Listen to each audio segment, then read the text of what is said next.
Good morning, everybody. Zach reached out to me asking me if I'd look at his numbers.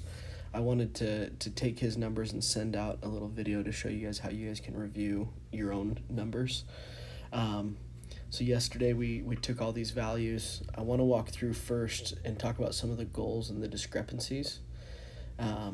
So Zach's number here is 79 on his jump test double leg distance.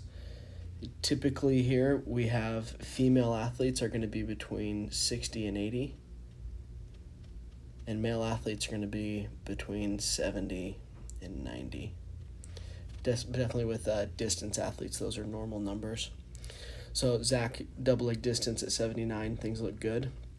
The next thing we do is to go down and to look at discrepancies. So obviously 57 inches and 59 inches, there's a 2-inch discrepancy or a 2-inch difference. Going down here, we're looking at 50 to 46 is 4 inches, and then we got 58 to 61 is 3 inches. We hope for discrepancies to be 2 inches or less, especially in more stamina or distance-based athletes. That's a good number. The next thing to look at is just overall ratios. So looking in our single leg test compared to our double leg test, these numbers should be about 80% of your max double leg. So if you look at Zach, you've got 79 inches, 80% of that is 63. So those numbers are just a little bit short, and that's not bad, but that's something to work on. And then the next one down here on your side movements, these numbers should be about 70% of your double leg. And so Zach, for yours, these numbers should be around 55. And so just looking at the total distances, you look at goals and you say, okay, if my goal is to be 55 in these numbers and to be 63 in these numbers, one of the things we point out is that your goal should always just be one number because we want both legs to be symmetrical.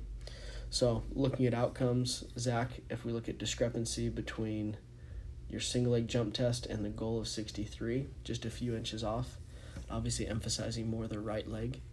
And then the second one, looking down at these lateral movements, you can see that your inches, it's not a big one. The one I'd point out here is that we've got 46, that a left leg discrepancy is one that you'd want to focus on that.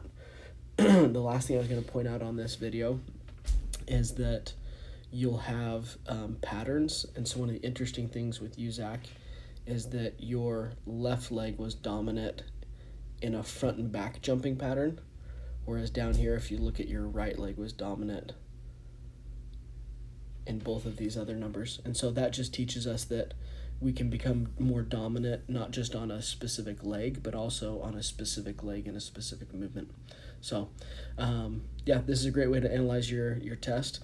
People will ask, so how do I get better at this? A lot of our athletes, if they're healthy and there's not ankle, foot, knee, hip issues, will use the jump test as a intervention, as a way to train.